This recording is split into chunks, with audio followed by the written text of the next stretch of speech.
मैं मनोज कुमार पाल, रसायन विज्ञान प्रवक्ता, डाइट फर्रुखाबाद। आप सभी डीएलएड द्वितीय सेमेस्टर के प्रशिक्षुओं का आज की ऑनलाइन क्लास में स्वागत करता हूं। तो आज ऑनलाइन क्लास में जो हमने प्रकरण लिया है वो है कार व ऊर्जा, जो कि विज्ञान शिक्षण के अंतर्गत यूनिट 3 है। तो इसमें हम जानेंगे कि कार और ऊर्जा क्या है। तो सबसे पहले कार की अवधारणा को समझते हैं।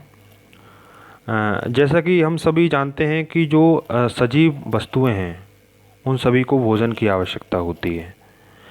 जीवन रहने के लिए सजीव को अनेक क्रियाकलाप करने पड़ते हैं, जैसे कि खेलना, गाना, पढ़ना, लिखना, कूदना, साइकिल चलाना, एक स्थान से दूसरे स्थान तक जाना। तो ये सभी कार्य करने के लिए हमें ऊर्जा की आवश्यकता होती है। तो आप देख रहे हैं कि जो भी जीव जंतु हैं वो विभिन्न क्रियाकलापों को करने के लिए उनको ऊर्जा की आवश्यकता पड़ रही है। अब हम निर्जीव वस्तुओं की बात कर लें तो मशीनें हैं। तो मशीनें जब भी मशीनें भी कार्य करती हैं तो उनको मशीनों को कार्य करने के लिए किस चीज़ की आवश्यकता होती है? पेट्रोल की, डीजल की या अन्य किसी फ्यूल की। तो इस तरीके से हम देख रहे हैं कि सजीवों या मशीन या वो भी निर्जीव हैं, उनमें ऊर्जा की आवश्यकता हो रही है। अब ये ऊर्जा है क्या, या इन सबको कार्य जो करना पड़ रहा है तो आखिर कार्य है क्या? तो उसके बारे में आप समझते हैं हम लोग यहाँ डिटेल से। जैसा कि आप यहाँ पर देख रहे हैं इस डायग्राम में देखिए ध्यान से। तो एक डायग्राम में यहाँ पर एक गुटका है, एक लकड़ी का गुटका है, और इस लकड़ी के गुटके को बलपूर्वक एक स्थान से दूसरे स्थान पर पहुंचाया जा रहा है। तो इस प्रकार देख रहे हैं कि जब गुटके में बल लगाया जाता है तो ये गुटका जो है वो विस्थापित हो जाता है। तो इस स्थिति में हम ये जानेंगे कि यहाँ पर कार्य हुआ। अब हम किसी भी छात्र से कहें कि अपनी पुस्तक ऊपर उठाओ, ऊंचाई पर उठाओ, तो ऐसा करने पर बल लगाना पड़ेगा और पुस्तक है वो ऊपर उठ जाएगी। तो पुस्तक पर एक बल लगाया गया जिससे पुस्तक है वो नीचे से ऊपर विस्थापित हो गई। तो ऐसी स्थिति में भी कार्य किया गया है। अब आप देख रहे हैं कि जो कार्य यहाँ हो रहा है उनके लिए दो महत्वपूर्ण टर्म हैं। एक तो है कि वस्तु पर कोई भी बल लगना चाहिए, और दूसरी जो स्थिति है कि वस्तु में विस्थापन होना चाहिए। अब हम ऐसी स्थिति पे भी विचार कर सकते हैं कि जहाँ बल लगे पर विस्थापन ना हो। हम एक छात्र से कहें कि दीवार में बल लगाओ, इसको धकेलो, तो जब वो बल लगाया जाएगा दीवार में तो दीवार अपनी जगह ही रहेगी, वो हिलेगी नहीं। तो साइंस की भाषा में ये कहा जाएगा कि यहाँ पर कोई भी कार्य नहीं किया गया, क्योंकि वहाँ पर विस्थापन शून्य है। तो अगर हम बात करें कि कार्य की, अगर हम किसी वस्तु पर जितना अधिक बल लगाएंगे वस्तु की स्थिति में उतना ही अधिक विस्थापन होगा और कार्य भी उतना ही अधिक होगा। तो कार्य की परिभाषा को अगर वैज्ञानिक रूप में जाने तो वो इस प्रकार होगी कि वस्तु पर लगने वाला बल द्वारा किया गया कार्य बल के परिमाण तथा बल की दिशा में विस्थापन के गुणनफल के बराबर होगा। यानी कि जो किया गया कार्य है वो बल और विस्थापन के गुणनफल के बराबर होगा। तो कार्य बराबर हो जाएगा बल इंटू विस्थापन, work equal to force into displacement. तो W इक्वल टू हो जाएगा F इंटू डी, या D की जगह S भी डिनोट कर सकते हैं। तो इसका जो मात्रक रहेगा, अगर हम बल को न्यूटन में लें और विस्थापन को मीटर में लें तो इस कार्य का मात्रक होगा जूल, JOULE, जूल। तो इस तरीके से ये हो गया कार्य। अब हम समझ लेते हैं ऊर्जा के बारे में।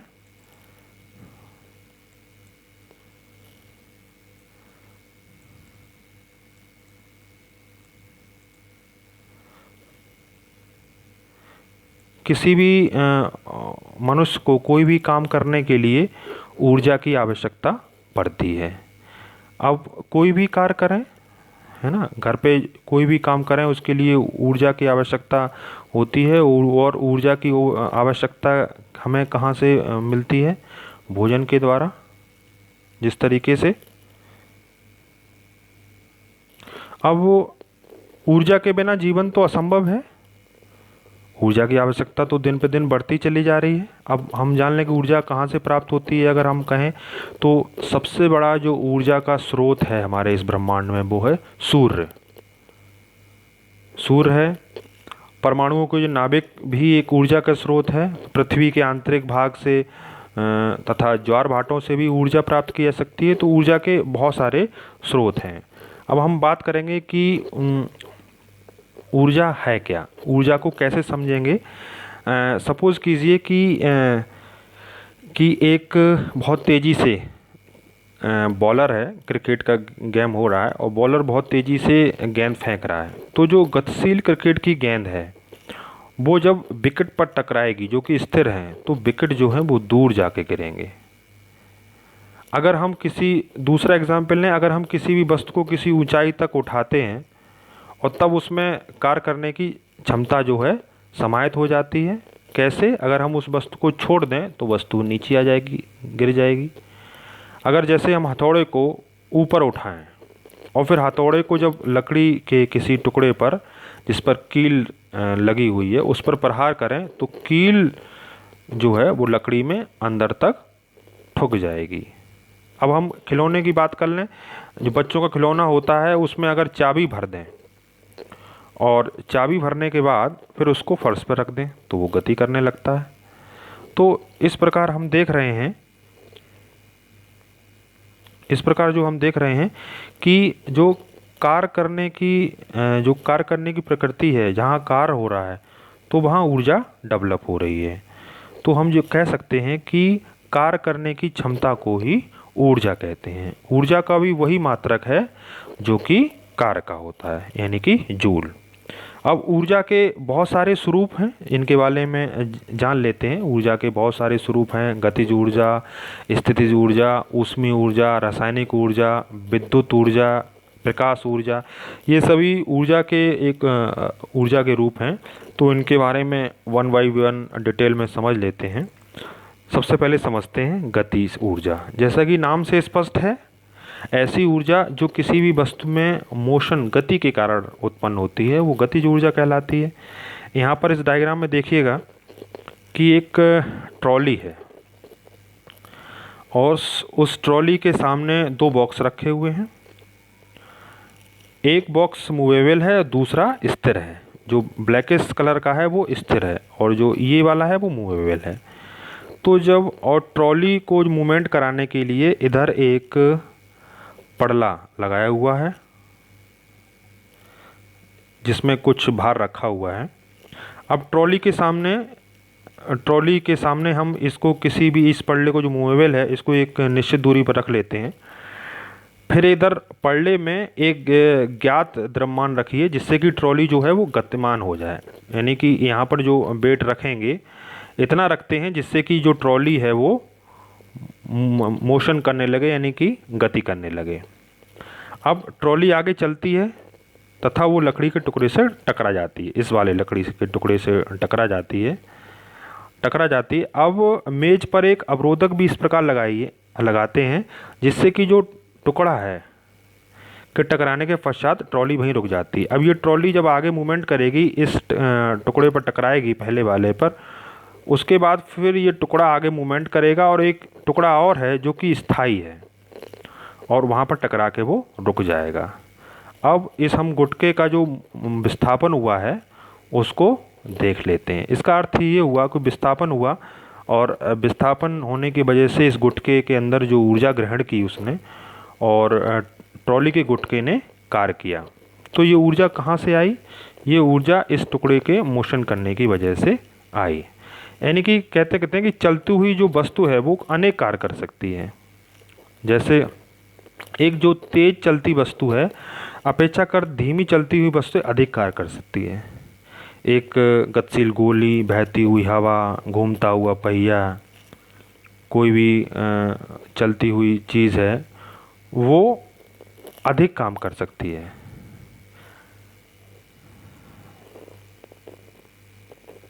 तो हम गतिज ऊर्जा को अब समराइज कर लेते हैं। तो वस्तु की वह ऊर्जा जो उसमें गति के कारण उत्पन्न होती है वह गतिज ऊर्जा कहलाती है। जो वस्तु की गतिज ऊर्जा है वो उसकी चाल तथा द्रव्यमान पर निर्भर करती है। यानी कि जो गतिज ऊर्जा बराबर होती है हाफ mv²। यहाँ पर m है वो उस वस्तु का मास है यानी कि द्रव्यमान है, और जो v है वो वेलोसिटी या वेग है। तो इस तरीके से ये गतिज ऊर्जा हो गई। अब हम समझ लेते हैं स्थितिज ऊर्जा को। स्थितिज ऊर्जा जैसे कि नाम से स्पष्ट है कि ऐसी ऊर्जा जो किसी भी वस्तु में उसकी स्थिति के कारण होती है तो वो स्थितिज ऊर्जा कहलाती है। अगर हम देखें कि यहाँ पर डायग्राम में लिया हुआ है एक स्प्रिंग को तेज़ी से खींच रहे हैं, तो उस वस्तु पर कार्य किया जा रहा है। खींचने के बाद क्या होगा कि वस्तु पर जब कार्य किया जाएगा तो ऊर्जा उसके अंदर संचित हो जाएगी, और ये किसी वस्तु को ट्रांसफ़र की गई ऊर्जा इसकी स्थितिज ऊर्जा के रूप में संचित रहेगी। कार्य किया गया इस वस्तु पर तो जो ऊर्जा रहेगी इसमें स्थितिज ऊर्जा के रूप में संचित रहेगी। यदि यह वस्तु चाल या वेग में परिवर्तन के कारण किसी के उपयोग नहीं आती है तो कार्य करने के लिए स्थिति प्राप्त कर लेती है। जैसा कि हम देखते हैं कि अगर बच्चों का खिलौना है उसमें चाबी भर दें तो उस पर वस्तु पर कार्य किया जा रहा है तो उसमें ऊर्जा संचित हो जाएगी जो कि स्थितिज ऊर्जा के रूप में रहेगी। वह संचित तब तक रहेगी जब तक कि उसको फर्श पर रख देंगे और वो चलने नहीं लगेगी। उससे पहले की स्थिति में वो स्थितिज ऊर्जा के रूप में संचित रहेगी। अगर हम देखें कि रबड़ बैंड को खींचें तो रबड़ बैंड को जब खींचते हैं तो आप कुछ ऊर्जा उसको ट्रांसफ़र कर देते हैं, तो बैंड में जो ट्रांसफ़र की गई ऊर्जा है उसमें स्थितिज ऊर्जा के रूप में संचित हो जाएगी। तो इस प्रकार किसी भी वस्तु पर कार्य करने पर वो ऊर्जा स्थितिज ऊर्जा के रूप में संचित हो जाती है। अब हम गुरुत्वीय स्थितिज ऊर्जा के बारे में बात कर लेते हैं। जब हम किसी वस्तु को गुरुत्वाकर्षण के विपरीत ऊपर की ओर उठाते हैं और ऊपर उठाने की स्थिति में जो वस्तु पर कार्य किया गया है तो वो जो ऊर्जा है वो उस वस्तु में स्थितिज ऊर्जा के रूप में संचित हो जाती है, और ये उस वस्तु के भार, गुरुत्वीय त्वरण और ऊंचाई पर निर्भर करती है। तो जो गुरुत्वीय स्थितिज ऊर्जा होती है वो mgh यानी कि उस वस्तु के मास, गुरुत्वीय त्वरण और ऊंचाई इस पर निर्भर करती है।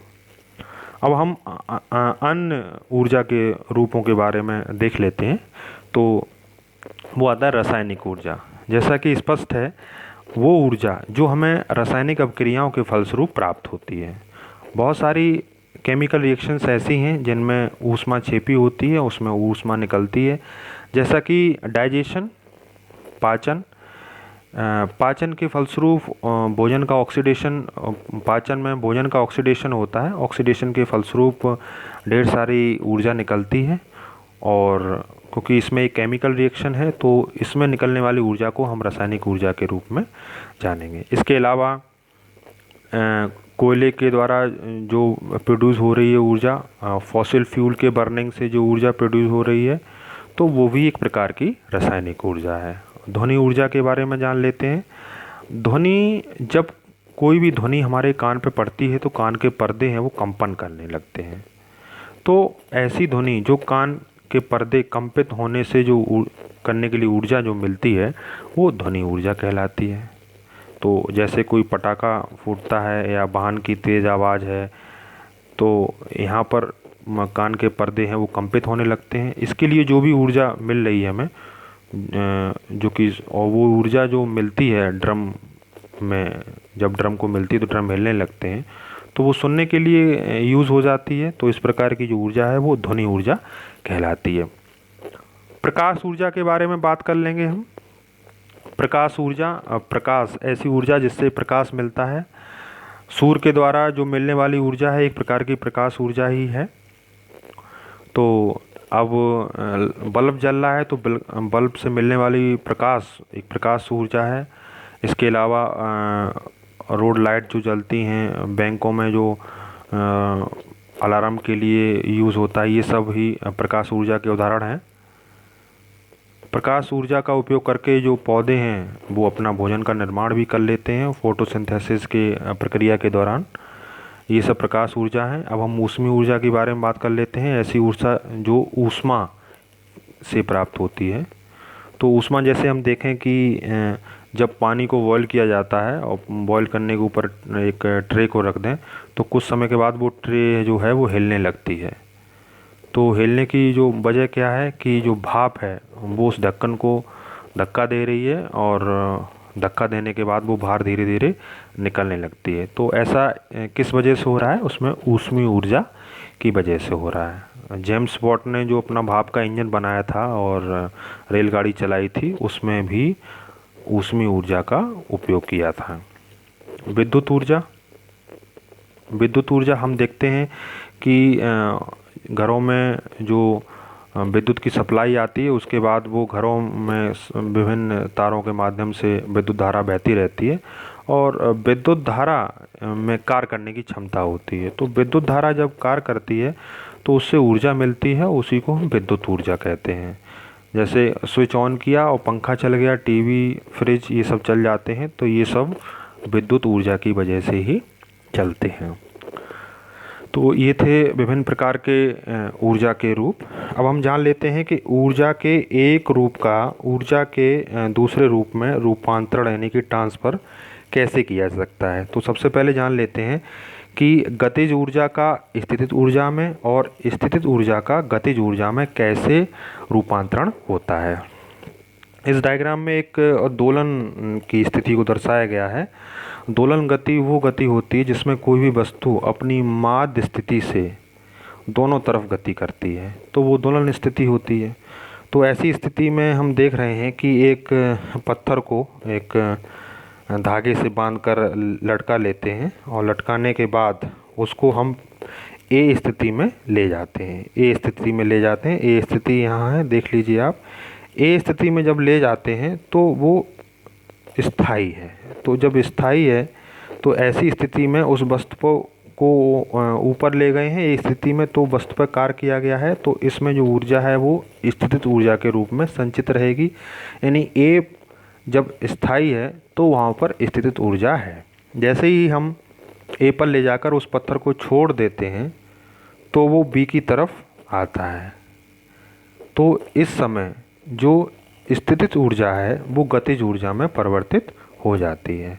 और बी में आने के बाद ए से बी आता है तो वो तेज़ी से आता है, लेकिन बी से जब सी में जाएगा तब वो पत्थर अपनी गति धीरे धीरे कम कर देता है। तो ऐसी स्थिति में पुनः गतिज ऊर्जा वो है धीरे धीरे स्थितिज ऊर्जा में परिवर्तित होने लगती है। और सी ऐसी स्थिति में आता है कि पत्थर कुछ क्षण के लिए रुकता है और फिर से वो सी से बी की ओर चल देता है। तो जो सी पर आकर एक क्षण के लिए रुकता है तो वहाँ पर संपूर्ण गतिज ऊर्जा है वो स्थितिज ऊर्जा में परिवर्तित हो जाती है।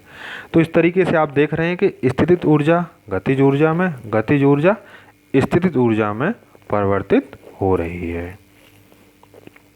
आगे हम देख लेते हैं कि यांत्रिक ऊर्जा है। यांत्रिक ऊर्जा है यानी कि मैकेनिकल जो एनर्जी है वो किस तरीके से अन्य प्रकार की ऊर्जा रूप में कैसे परिवर्तित हो रही है। जैसे अगर हम अपने हथेलियों को आपस में रगड़ें तो देखते हैं कि कुछ समय के बाद वो गर्म हो जाती हैं। तो ऐसी स्थिति में जो यांत्रिक ऊर्जा है वो ऊष्मीय ऊर्जा में परिवर्तित हो रही है। अगर हम एक ड्रिल मशीन को लकड़ी के तख्ते में छेद करने के लिए चालू करें, लगाएं उसको, तो देखते हैं कि वहाँ पर हल्का सा धुआं सा निकलता है। तो ये जो धुआं निकल रहा है वो कैसे निकला है? तो यहाँ पर जब लकड़ी के में छेद कर रहे हैं ड्रिल मशीन से, तो जो यांत्रिक ऊर्जा है वो ऊष्मिक ऊर्जा में बदल रही है। तो लकड़ी जब अधिक गर्म हो जाती है तो उसके फलस्वरूप उसमें धुआं निकलने लगता है। अगर हम दो पत्थरों में आपस में बहुत तेज़ी से टकराएं तो उसमें चिंगारी उत्पन्न हो जाती है, वो गर्म भी हो जाते हैं।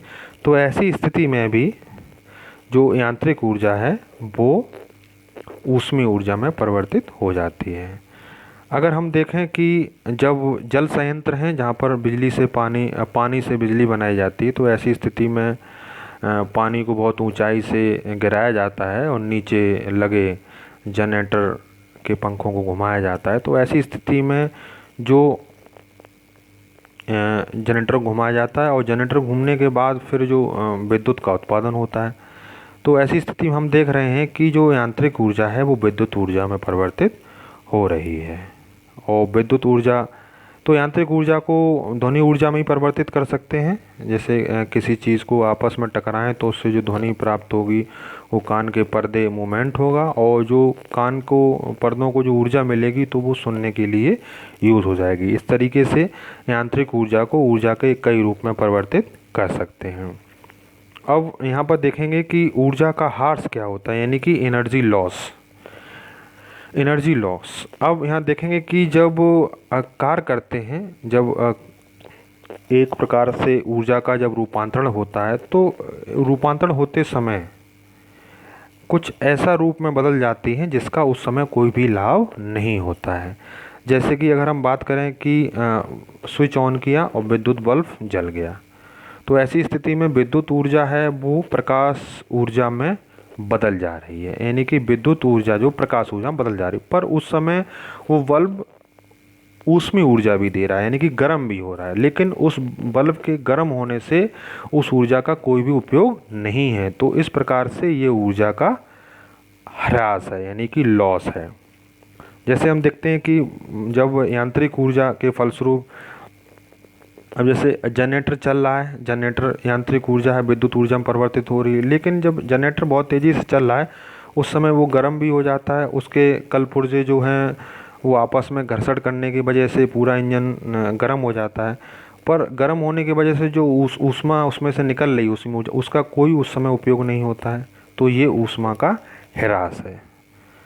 अब हम जान लेते हैं कि ऊष्मा संरक्षण का नियम क्या है। ऊष्मा संरक्षण का नियम हमें ये बताता है कि ऊर्जा के विभिन्न रूपों को एक रूप से दूसरे रूप में रूपांतरित किया जा सकता है, लेकिन इससे ना तो ऊर्जा की उत्पत्ति हो सकती है और ना ही ऊर्जा की ह्रास हो सकता है। यानी कि energy can be transfer from one form to another form, it can neither be create nor destroyed. यानी कि जो रूपांतरण के पहले व रूपांतरण के पश्चात कुल जो ऊर्जा होगी वो सदैव कांस्टेंट रहेगी। यही है ऊर्जा संरक्षण का नियम। तो आज की क्लास में हमने ऊर्जा और कार्य के बारे में समझा, ऊर्जा के विभिन्न रूपों को समझा। और इस क्लास से संबंधित कोई भी क्यूरीज हो तो वो आप हमें कमेंट करके पूछ सकते हैं। आगे की क्लास में हम ऊर्जा के विभिन्न प्रकार के सोर्सेज के बारे में बात करेंगे। धन्यवाद।